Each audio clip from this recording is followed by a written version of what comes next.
Aquí comienza Red Más Noticias. Por lo pronto pasamos a otras noticias. El presidente Santos anunció que vuelve el glifosato a la lucha contra las drogas, pero esta vez por medio de drones y a baja altura. El presidente Santos explicó que la aspersión con drones es parte de las nuevas estrategias que Colombia implementará en la lucha contra las drogas, luego de practicar pruebas en zonas como Tumaco. Se han hecho una serie de planes pilotos que le han dado pie al Ministerio de Salud y al Ministerio de Medio Ambiente para decir, cumple con las condiciones. Para garantizar la menor afectación a las comunidades, la concentración del glifosato será reducida. Este tipo de utilización de los llamados drones se asimila por la altura a una aspersión terrestre, o sea, no va a haber la deriva que llaman, que en la aspersión aérea los vientos se llevaban el glifosato a otros lugares y hacían estragos. Aquí va a estar mucho más concentrado. Aseguró que combinando estas técnicas más las metas de erradicación y sustitución se logrará un buen resultado. Puede significar, y espero que así sea, que 110.000 hectáreas de cocaína dejen de existir en la faz de Colombia. Santos recordó que el porcentaje de nuevos consumidores en otras partes del mundo también aumentó. Los países consumidores también tienen la obligación de reducir el consumo. Colombia tiene un plan financiado y para los próximos 5 años con Estados Unidos para luchar contra el narcotráfico. Alcaldes reunidos en Naso Capitales se mostraron en desacuerdo con reactivar la fumigación de cultivos ilícitos con glifosato. Tras una reunión en la alcaldía de Bogotá, los mandatarios de Ibagué, Quibdó y Pasto aseguraron que se oponen a la erradicación incluso con el uso de drones porque, según ellos, este afecta a la salud y los ecosistemas de varias regiones del país. Los alcaldes insistieron en la erradicación manual y en la inyección de recursos en las zonas plantadas con coca. Y hablamos de esta noticia importante para el país con Néstor Rosanía, director del Centro de Estudios en Seguridad y Paz, quien nos acompaña aquí en el set. Néstor, buenas noches, gracias por estar aquí con nosotros hoy. Buenas noches para ti y para todos los televidentes. Mire, quiero que empecemos esta conversación justamente por la pepa del problema y de la polémica y ya nos metemos como en las otras cosas que tienen que ver con esa situación de cultivos ilícitos que está atravesando Colombia. ¿Es la aspersión con glifosato la solución a ese aumento de cultivos ilícitos en el país? Va a tener un efecto choque, digamos, en este momento. Sí puede ser que evolucione el tema, pero el tema estructural no se va a cambiar. Lo que vamos a tener es un aumento de presión en la hoja de coca y en la pasta base, porque lo que vamos a tener es que a mayor glifosato hay menor cantidad de cultivos y menor cantidad de cultivos hace que los precios se disparen. Alguna vez en una investigación entrevistábamos a pequeños cocaleros y decían, ojalá fumiguen harto para que coja precio. Entonces ellos saben que entre más fumigación haya, mayor precio hay y van y buscan nuevos territorios del país para empezar una nueva siembra. Como quien dice Mauricio, sí, pero no. Así es. Néstor, ¿cómo se entiende que sea en sus últimos días el gobierno de Juan Manuel Santos el que toma esta decisión con el Ministerio de Salud y el Ministerio de Ambiente respaldándolo, cuando todo el mundo pensaba que este gobierno se iba con la suya, es decir, prohibiendo la fumigación con glifosato y que sería el nuevo gobierno el que daría el viraje? ¿Por qué en estos últimos días el gobierno de Juan Manuel Santos toma esta decisión contraviniendo sus propias decisiones previas? Creo que hay dos factores fundamentales. Primero, el informe CIMSI, que todavía no ha salido. CIMSI es una organización de Naciones Unidas que va a sacar el informe más importante en drogas. Va a salir en 1 o 2 semanas. Se dice que Colombia podría estar por encima de los 210.000 hectáreas de coca. Cuando comenzó el Plan Colombia en 1999 teníamos 160.000 hectáreas. O sea que hoy, 18 años después, 19 años después, estamos peor que al inicio del Plan Colombia. Segundo, la presión de los Estados Unidos con una desertificación. Eso es lo que más va a presionar al gobierno Santos y ya deja el tema, entre comillas, servido para que el nuevo gobierno tome las nuevas determinaciones. Pero reactiva sobre todo por el tema de la posible desertificación por parte de Estados Unidos. Néstor, pero entonces, discúlpeme, Paola, ahora sí echemos un poquito para atrás. ¿Por qué llegamos a este punto de estar inundados en coca? Creo que hay dos factores fundamentales. Primero, hay dos nuevos mercados tradicionales que aparecieron, que va a ser los consumidores de Brasil y Argentina. Tradicionalmente la coca colombiana salía hacia Estados Unidos, que es como el gran consumidor a nivel mundial. Pero hoy hay dos nuevos mercados y dos rutas muy importantes que va a ser por Manaos, donde la familia del norte, que es el nuevo cartel que está comprando la cocaína colombiana y llega al primer comando capital de Brasil y lo distribuye hacia Brasil y hacia Europa. Y lo segundo va a ser Argentina. Argentina también se convierte en un gran consumidor que antes simplemente eran países de tránsito. Eso sumado, lo decía el presidente Santos, a un aumento de consumo en los Estados Unidos y a unas bajas y una transición que vamos a ver. El precio internacional del oro bajó y eso hace que los cocaleros colombianos dejen parte de la minería ilegal y regresen nuevamente al tema de la coca. O sea, estamos en un escenario gravísimo, estamos peor que en el Plan Colombia y estamos viendo que la estrategia, por ejemplo, de los drones no va a funcionar, no va a ser suficiente. Entonces, ¿qué escenario se debe buscar? Se debe buscar un escenario absolutamente nuevo, se debe cambiar ese modelo de lucha contra las drogas y se debe pensar de pronto la posibilidad de la legalización. ¿Se contempla esa posibilidad? Hay dos fenómenos ahí. Lo primero es que, uno dice narcotráfico para decirlo rápidamente, pero esto es un eslabón que tiene, una cadena que tiene 6 eslabones. Es el cultivo, el procesamiento, el narcotráfico propiamente dicho, que es el transporte del narcótico, la comercialización a pequeña escala, el consumo y el lavado de activos. Hoy nosotros solo nos miramos 2 eslabones, los 2 primeros, los cultivos y el procesamiento. Colombia perdió el tráfico de la droga con los mexicanos, hoy los carteles mexicanos tienen todos esos eslabones. Entonces, si se ataca estos 2 primeros eslabones, no quiere decir que se afecta a la totalidad de la cadena. ¿Dónde son los eslabones más importantes? En todo lo que va a ser el consumo, la comercialización y sobre todo el lavado de activos. La plata no se queda en Colombia, la gran plata no se queda acá. Y este dato es revelador. 1 kilo de cocaína colombiano puesto en la puerta del laboratorio tiene un precio de fluctuación entre 5.500.000 y 7.500.000. Ese mismo kilo de cocaína en las calles de Miami está entre 30 y 35.000 dólares. 1 kilo puede estar sobre 100 millones. Y pensemos esto, un semisumergible va cargado con 10.000 kilos de cocaína. Entonces, esto es un negocio demasiado rentable. Y un segundo dato que también es interesante. La pureza de la cocaína colombiana tiene un nivel de fluctuación del 84 al 92% aquí en Colombia.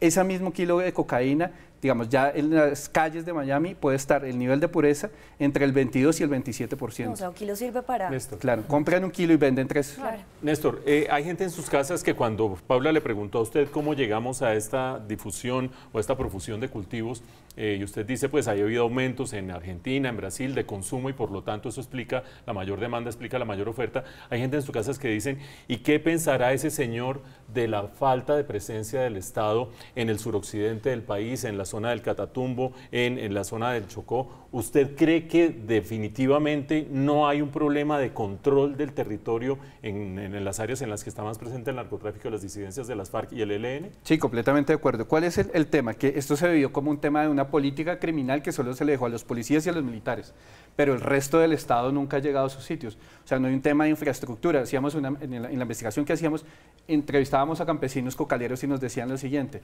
es que la guerrilla viene acá, nos deja la semilla, nos recoge la cosecha, nos pagan efectivo y no hay necesidad de transporte. El Estado simplemente nos dice que hagamos una sustitución de cultivos cuando no hay quien nos traiga todos los elementos, no hay carreteras para sacar esto y nunca hay una presencia estatal. Entonces, mientras el Estado, digamos como un todo, la oferta estatal llegue a sus sitios, con un tema amplio en términos de educación, salud, infraestructura y economías legales, pues el negocio va a seguir. O sea, esos cocaleros decían, es que no tenemos otra forma de sobrevivir en estas zonas y el tema de la restitución de cultivos realmente no ha funcionado.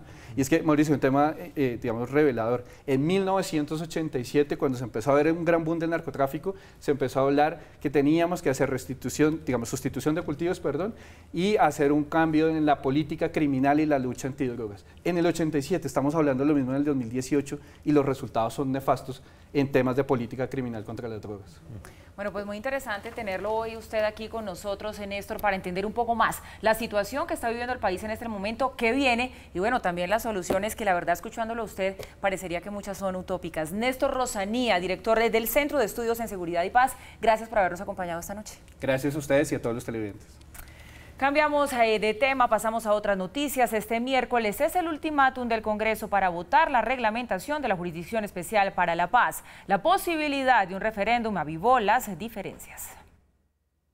A 37 se redujo el quórum en el Congreso en el comienzo de las sesiones extraordinarias que iniciaron con el proyecto de reglamentación de la JEP. Aún no hay acuerdo entre el gobierno y la subcomisión sobre algunas modificaciones. Podemos, repito, presentar el informe de aquellos asuntos en los que estamos de acuerdo, se votarían y también se votaría por separado los asuntos en los que no estamos de acuerdo. Y aunque el gobierno ha adherido 24 propuestas de modificación de la subcomisión, aún persisten diferencias en dos aspectos. Nosotros hemos propuesto que se congelen el juzgamiento de los militares, salvo que ellos estimen otra cosa, y se espera la reglamentación, que incluirá una reforma constitucional, una reforma a la ley estatutaria. La idea es que mañana este equipo llegue con una propuesta unificada, a lo que se considera un ultimátum. Mañana miércoles estará el primer punto del orden del día, vamos a votar, haya o no conciliación. El Centro Democrático también confirmó que existe la posibilidad de un referendo para reformas constitucionales sobre los polémicos temas, a lo que respondió el gobierno. En esa materia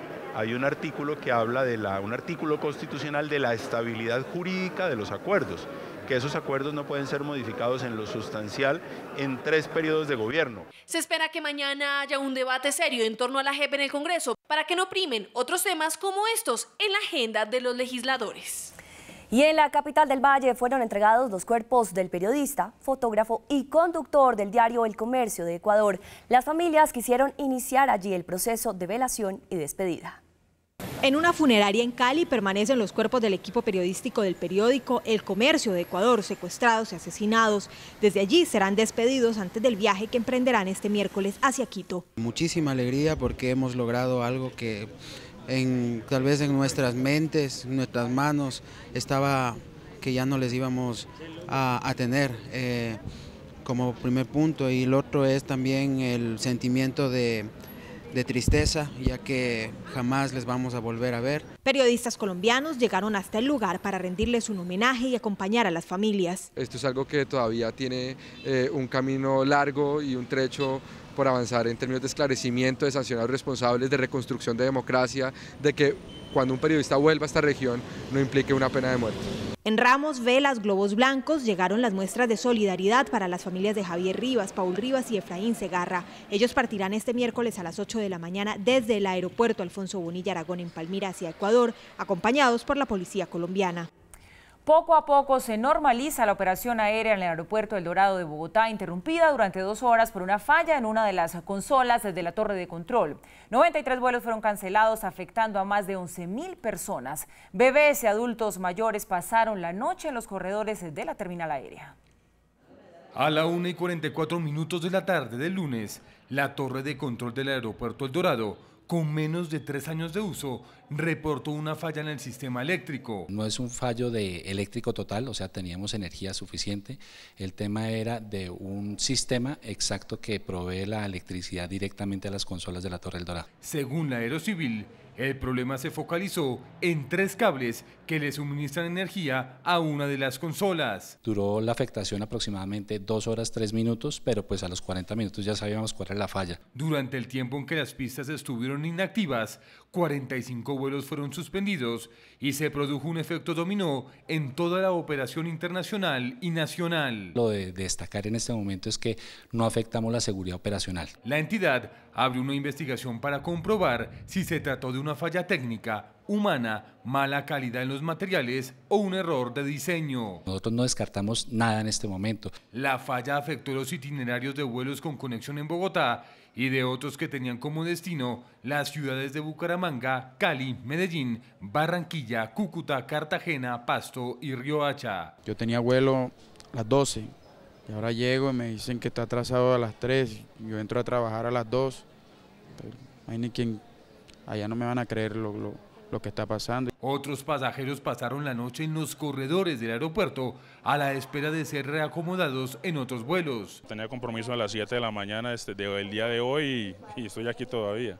Mónica Beltrán, por ejemplo, debió esperar más de 20 horas para poder regresar a casa. Estoy con la bebé de 1 año desde ayer, sin cambiarme, sin bañarme, la bebé también. Avianca puso a disposición 12 aviones adicionales, entre ellos un Boeing 787 de 250 sillas para la ruta Bogotá-Cali y un Airbus 330 para 252 pasajeros con destino a Cartagena. Ha habido un plan de contingencia por parte de Avianca. Además, los viajeros con vuelos programados para ayer o con reservas para hoy podrán hacer cambios en el itinerario y en las fechas sin penalidad hasta el 26 de julio. La producción industrial aumentó 2.5% en los primeros 4 meses del año frente al mismo periodo de 2017, según la encuesta de opinión industrial que realizan 5 de los principales gremios del sector manufacturero. Al iniciar el segundo trimestre se observa un mejor desempeño de la producción manufacturera, de acuerdo a la encuesta de 5 gremios de la industria. Para el mes de abril de este año nos arroja un crecimiento para la industria del 2.5%, lo cual pues por supuesto es bueno en el sentido que tenemos un dato, finalmente digamos cifras en negro más o menos consistentes por varios meses. El presidente de la ANDI dice que a pesar del mejor desempeño, aún se está lejos del potencial que tiene la industria. Es claro que estos crecimientos pues son buenos en el sentido de que no son negativos, pero son muy bajos cuando los comparamos con el resto del crecimiento que deberíamos nosotros registrar en este momento. No obstante, se destaca el hecho que si se excluye el subsector de refinación, las cifras son positivas para la producción y las ventas. El dato de la industria sin refinación, porque finalmente ya tenemos un dato que es claramente positivo en el sentido de que es 1.6%. Según la encuesta que elaboran además de la ANDI, Acicana, Coplásticos, Sandigraf y Camacol, el nivel de pedidos ha crecido, la utilización de la capacidad instalada es mayor y la percepción frente al futuro mejora. Nosotros esperamos que esto sea realmente el punto de quiebre en términos del crecimiento económico y en términos del crecimiento industrial. Los industriales insisten en la necesidad de implementar una estrategia de crecimiento constante. Quisiéramos crecimiento que estuvieran por encima del 3,5 o el 4%. Los empresarios esperan que el nuevo gobierno impulse la reducción de impuestos para ser más competitivos.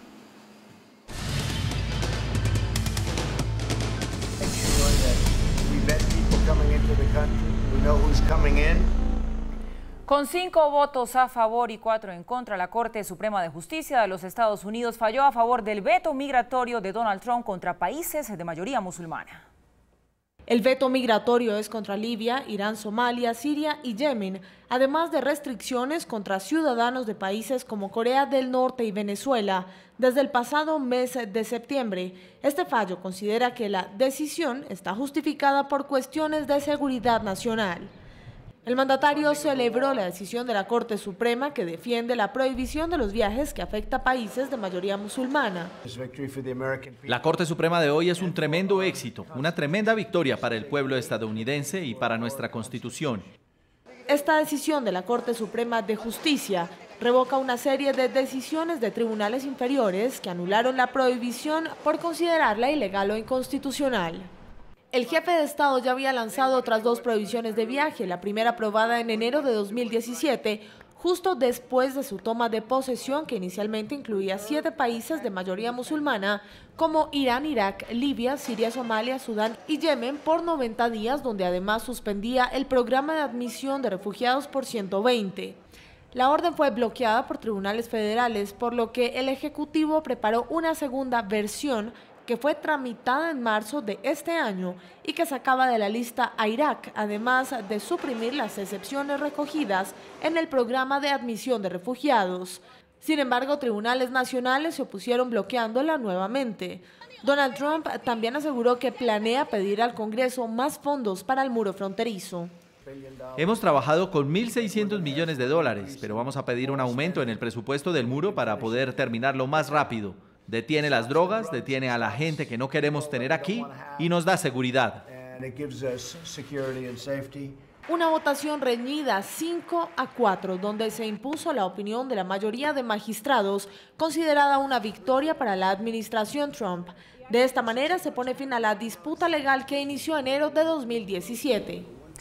Bueno, Mauricio, pues este respaldo que le da la Corte Suprema a Donald Trump lo deja fuerte, o sea, es un espaldarazo a esas muy cuestionadas políticas migratorias de Donald Trump y de su gobierno. ¿Qué puede esperar el mundo después de esto? Que su retórica se endurezca aún muchísimo más. Vea, Paula, este triunfo de Donald Trump tiene 2 circunstancias que vale la pena destacar. Bueno, veíamos la nota muy completa de Ana, donde nos contaba que desde enero del año pasado vino la primera restricción que impuso Donald Trump a estos 7 países. Originalmente eran 7 países porque se incluían, además de Irán, Libia, Somalia, Sudán, Yemen, se incluían además Irak y Siria.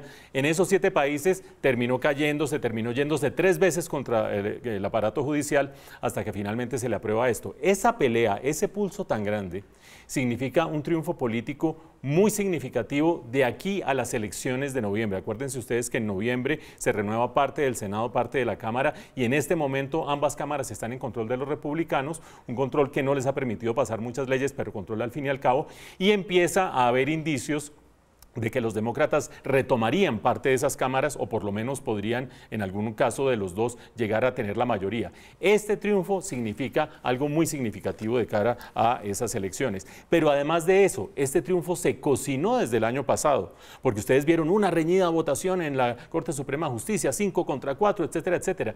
5 contra 4 es como se viene definiendo el pulso dentro de la Corte Suprema de Justicia entre magistrados conservadores y magistrados de talante un poco más liberal. Y ese que terminó definiendo el voto a favor de los más conservadores es un magistrado que terminó siendo nominado por Donald Trump el año pasado. Barack Obama dejó la corte con una vacante. Donald Trump, ni corto ni perezoso, nominó a Neil Gorsuch, que es un magistrado bastante conservador, muy de la línea por lo menos ideológica y filosófica de Donald Trump, y por lo tanto ese fue el que terminó volteando la balanza. Y en ese sentido no solamente se prevé que va a haber una política migratoria fuerte, como lo ha venido siendo, que le compensa la derrota, entre comillas, que tuvo Donald Trump la semana pasada cuando tuvo que echar para atrás esa decisión de separar padres e hijos de las familias inmigrantes ilegales, sino que además le permite seguir adelante con una agenda quizás mucho más conservadora en algunos de sus puntos, porque la Corte Suprema ya mostró para dónde gira. Ahora bien, ¿será que el pueblo estadounidense está del mismo lado de la Corte Suprema? ¿Está del mismo lado de Donald Trump? Ya las elecciones de noviembre nos irán dando la respuesta.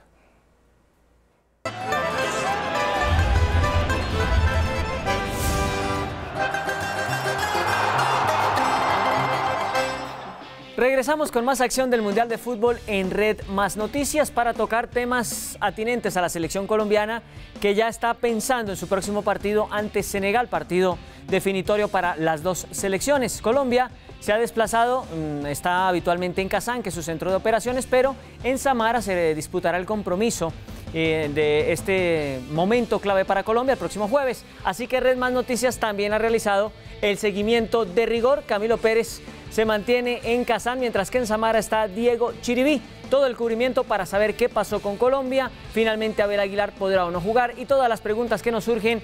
Primero saludando a Camilo, quien es el habitual conductor de esta sección deportiva, quien se encuentra en Kazán. ¿Qué tal, Camilo? Buenas noches, bienvenido. Buenos días en Rusia. Bueno, Andrés, te doy el saludo con todo el afecto del mundo, como siempre. Qué rico estar con ustedes, hablar acá. Un abrazo para todos allá en la mesa de trabajo. Estamos en Kazán porque este va a ser el escenario de un juego fundamental. El campeón del mundo seguirá o no con vida, lo vamos a saber en el Kazán Arena, y también la situación de México. Pero por el momento los invito a que hagamos un viaje, sí, nos vayamos a Samara. En esta ciudad Colombia se juega su segunda final y allí está Diego Chiribí con todos los detalles, con toda la información. Estamos acá en Red Más Noticias con todos los satélites puestos justamente en esta Copa del Mundo. Adelante, Diego, con todos los detalles allá desde Samara. La palabra es suya. Hola Camilo, los saludo aquí desde Samara, el lugar donde en este momento ya se encuentra la selección Colombia de fútbol. Son las 5:40 de la mañana acá. Me corrí una hora más aquí en el suroeste de Rusia. Y precisamente la selección Colombia, antes de viajar aquí a Samara, presentó rueda de prensa con dos de sus máximas figuras en el último partido. El caso de Juan Guillermo Cuadrado y de Yerry Mina, que hablaron de muchos temas, entre otras cosas, cómo jugarle a la selección de Senegal el próximo jueves. Fueron convocados Juan Guillermo Cuadrado y Yerry Mina para hablar ante la prensa. Manifestaron, entre otras cosas, cómo enfrentar a Senegal. Es muy importante, ¿no? Estar muy bien parados en la parte defensiva. Yo creo que parte todo de ahí, ¿no? Senegal está bien analizado. El profe siempre trata de estudiarlos muy bien y bueno, creo que si nos acoplamos siempre al plan que él tiene, siempre vamos a dar los mejores resultados. Para mí me parece un gran equipo, debemos estar muy atentos, tiene grandes jugadores que juegan en grandes ligas, en grandes equipos.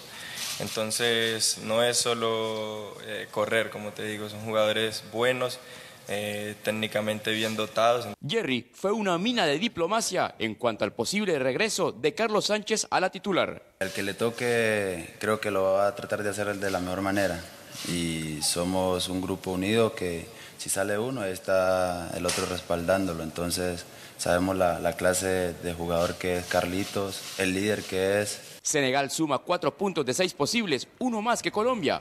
El triunfo tricolor es el pase directo a los octavos de final. A propósito de Selección Colombia, noticias. El caso de Abel Aguilar, quien ya quedó prácticamente descartado para enfrentar a Senegal este jueves. Presenta un edema en su aductor izquierdo, pero no presenta hematoma, sin embargo tendrá 5 o 6 días de revisión médica. Y también ya hay árbitro confirmado para este encuentro. Se trata del serbio Miroslav Masic. Él ya dirigió un partido, precisamente el partido entre México y Corea del Sur, que ganó el equipo que dirige Juan Carlos Osorio 2-1. Y este mismo árbitro dirigió la final de la Liga de Campeones de Europa entre el Real Madrid y el Liverpool, con grato recuerdo de Andrés. Como grato recuerdo nos trajo hoy Juan Guillermo Cuadrado y Jerry Mina, quienes en rueda de prensa no solamente analizaron a Senegal, sino también tomaron del pelo con los medios de comunicación. Primero, se pasaban el uno al otro. La pelota de la pregunta. ¿Qué es lo que más admiran del equipo de Senegal? Para los dos. Hágale, hombre, que se le mete. Perdón, disculpe. Tranquilo, mi panita. Pasa nada, panita. Hubo preguntas que gambetearon con una sonrisa. No, depende del profe. Pregúntele al profe, yo no voy a responder eso. Y un saludo de Jerry, casi deja sin aire a Juan Guillermo. Ay, mi panita, ahí la gente de mi guay. Bendiciones. ¿Qué decirle, Jerry? ¿Qué decirle a esa gente del Cauca que bailó el Rastastas con ese primer gol en el partido pasado? Ahora caíste en la trampa. No. Ey, serio, pues de pana. No, agradecerle al pueblo colombiano. Pues bien, hoy la Selección Colombia de fútbol, ya para rematar la información de la tricolor, hará reconocimiento de terreno aquí, en este estadio, el Cosmos Arena, es el estadio de Samara. Y anterior a este reconocimiento de terreno, hablará el técnico José Néstor Pekerman. Por ahora está la información aquí desde Samara. Andrés, compañeros, sigan ustedes con más noticias desde Bogotá. Gracias, Diego. Saludo especial, haciendo un gran trabajo acompañando a la Selección Colombia en cada uno de los momentos claves. Retomamos lo que ha ocurrido en la jornada dentro de lo futbolístico, y fue la definición de los grupos C y D de la Copa del Mundo, lo cual significa que la parte alta de las llaves de clasificación ya se ha determinado. Conocemos la primera zona de los grupos en cuanto a lo que serán los partidos de octavos de final. Uruguay-Portugal por un lado y el otro Francia-Argentina. Entre tanto, España y Rusia y Croacia y Dinamarca cierran ese grupo. Se van a enfrentar ganador de Uruguay-Portugal con el de Francia-Argentina. ¿Qué tal el partidito que viene, compañeros, en la mesa? El ganador de Francia-Argentina contra el de Portugal-Uruguay, y España-Rusia enfrentarán al de Croacia y Dinamarca. Se podría dar, por ejemplo, una llave entre España y Croacia. ¿Y qué tal esta? Si pudiera ser Uruguay-Argentina, el clásico del Río de la Plata, o un Portugal-Francia. Yo creo que eso va para Uruguay-Francia. Ay, Dios quiera, Uruguay. Yo por Uruguay, sí. Yo también creo que va a ser Uruguay-Francia, y creo que va a ser España-Dinamarca. ¿De verdad? Sí, ¿Dinamarca mejor que Croacia? No, yo sí creo que eso se va para España-Croacia. España-Croacia, entonces, en las apuestas. Por este lado, permítanme decirles, yo veo un Portugal-Argentina, pero muy grande. Veremos, contrario a nosotros. Veremos qué sucede. Esos son los grupos. El jueves revisaremos lo que ocurre con, esperamos, Colombia clasificada, que va por la zona de abajo, donde también están Brasil, Inglaterra, Alemania y hasta México. Así están entonces las probabilidades. Veremos lo que sucede mañana. Otro día lleno de acción con la definición de otros grupos claves. México ante Suecia, no está clasificado México. 9 de la mañana, a la misma hora, Corea del Sur ante Alemania, la necesidad para los alemanes. Y a la 1 de la tarde, Suiza-Costa Rica. Suiza ganando clasifica, pero atención, porque también se jugará el Serbia-Brasil. Brasil tampoco está asegurado. La selección de Serbia necesita una victoria, así que está buenísima la programación para que alisten su agenda. Y a propósito de la selección de México, el técnico Juan Carlos Osorio sigue siendo la revelación desde el banco. Hoy ocurrió algo muy especial. Le ofrecieron una serenata antes de enfrentar a la selección de Suecia. Y ante mi Dios te podría jurar cuánto te quise y te quiero todavía. Adiós, amor, me voy de ti, y esta vez para siempre. impresionante, Paula. Cristian del Nodal, déjeme decirle que es una de las estrellas de México en este momento. El Mundial no ha sido solo fútbol y jugadas maestras. Ahora sí, llegó el momento de ustedes. Quienes se han robado todas las miradas han sido unas hinchas muy bellas. Pues aquí un lindo reencuentro de estas mujeres que están en las tribunas del Mundial de Rusia 2018. A ver, que los veo calladísimos. Ella es linda. ¿Qué pasa? ¿No los dejan opinar? Yo tengo dos criterios. Ay, ella es divina. Linda, ella es colombiana, es modelo colombiana. Tengo dos criterios. Uno, el menor número de cirugías. Y dos, el menor número o la menor proporción de farolería. Esas que salen a ver cuándo las toma la cámara y a mostrarse y no sé qué. Cero. Por ejemplo, ella no clasifica. No aparece la iraní. Y no, cero cirugías. Tiene farolería, está bonita. Cero cirugías. Llama un poco la atención con su sombrero. ¿Cuántas cirugías, Paula? Bueno, pues belleza hay para todos los gustos y ahora vamos con pasión por los perros. Mark Lee invita a la doctora Claudia Rodríguez, exdirectora del Instituto de Protección y Bienestar Animal, para conversar con ella sobre algunas anomalías de la entidad.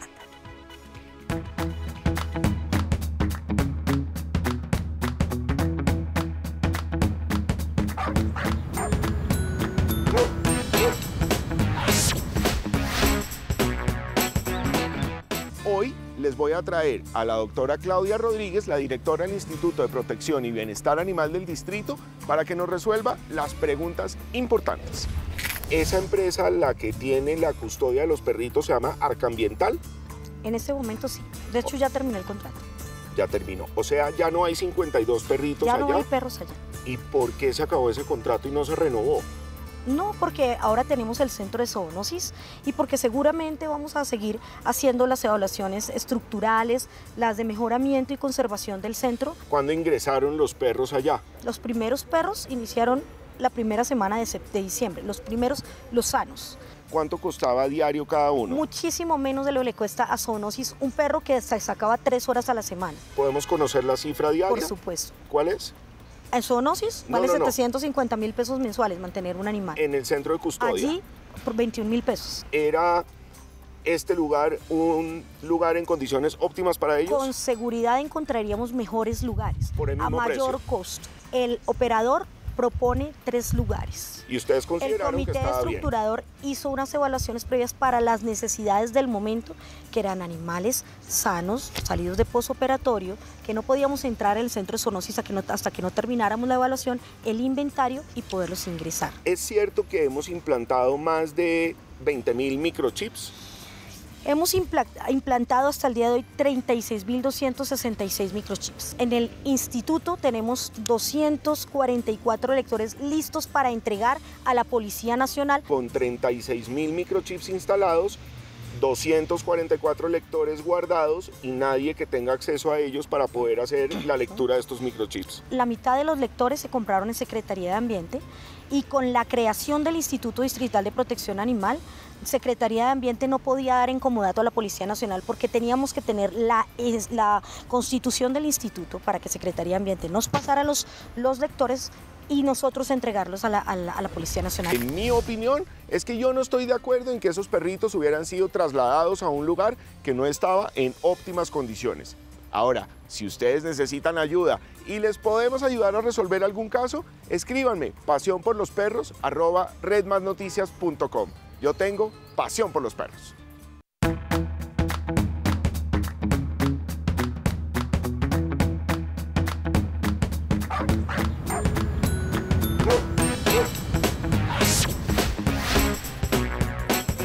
Y llegamos así al final de esta emisión. No olviden mañana aquí en nuestro canal desde las 6 de la mañana toda la información y las noticias con Darío Arizmendi y su equipo en la alianza de Caracol Radio y Red Más Noticias. Lo mejor de la radio, lo mejor de la televisión. Gracias por su compañía, que descansen y nos vemos mañana.